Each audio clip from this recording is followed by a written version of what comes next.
Many felt that the Me Too movement ended up focusing too much on wealthy celebrities, and not enough on the needs of working-class women. However, there were some very important critiques that came out at that time that flew under the radar, and are worth revisiting now in this moment of economic turbulence.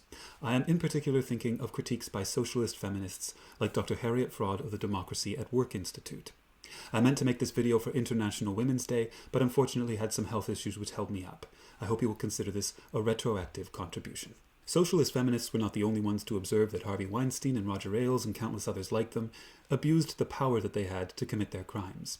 However, they gave a much more structural critique of how that power emerged and how it might be dissolved fairly easily. These figures were not merely sexists. They were serial monsters who were able to commit their crimes over a very long period of time because they held unelected power over the livelihoods and prospects of the women they coerced and the people who started to figure out what was going on but kept their mouths shut. That specific structure, however, is not one we need to take for granted. In fact, the largest worker cooperative in the United States, owned by its workers with democratic participation in the company's policy, is Cooperative Home Care Associates in the Bronx, New York, which is 90% comprised of women. Cooperative Home Care Associates began with 12 employees in 1985. They then developed a free 4-week training program for under- and unemployed women to get them into full-time jobs as home care workers.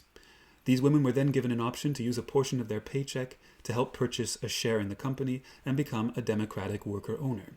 Today, Cooperative Home Care Associates has over 1,000 worker owners and 2,000 staff. Most of these are women who have been pulled out of poverty by the success of this company, and that's a success built democratically by the underprivileged. It would be almost impossible for a serial abuser to get into a position of power in a company like Cooperative Home Care Associates, and if they ever somehow did, it would be very easy to remove them. But to drive the point home further, worker cooperatives are routinely found to have higher rates of success than standard startup enterprise as enterprises. That's before we even get into the distribution of the wealth, the democratic rights and freedoms, or the good for the social fabric. These are just best practices. Similar trends are found with companies with large levels of employee ownership. Companies with at least 30% employee ownership are repeatedly found to have higher rates of productivity, higher wages, far more wealth accumulation for the workers, and are more likely to last and less likely to shut down during a recession. In other words, the structure that enabled Harvey Weinstein, Roger Ailes, and countless others whose victims are less famous is not remotely unnecessary evil. On the contrary, if we replaced that structure with a democratic one, the primary beneficiaries might be women and historically marginalized people, but the benefits would be so widely dispersed they would reach virtually everyone. And that means that capitalism is out of excuses. It is incumbent upon everyone who seriously stands for a society founded on conditions of equality to transform the system.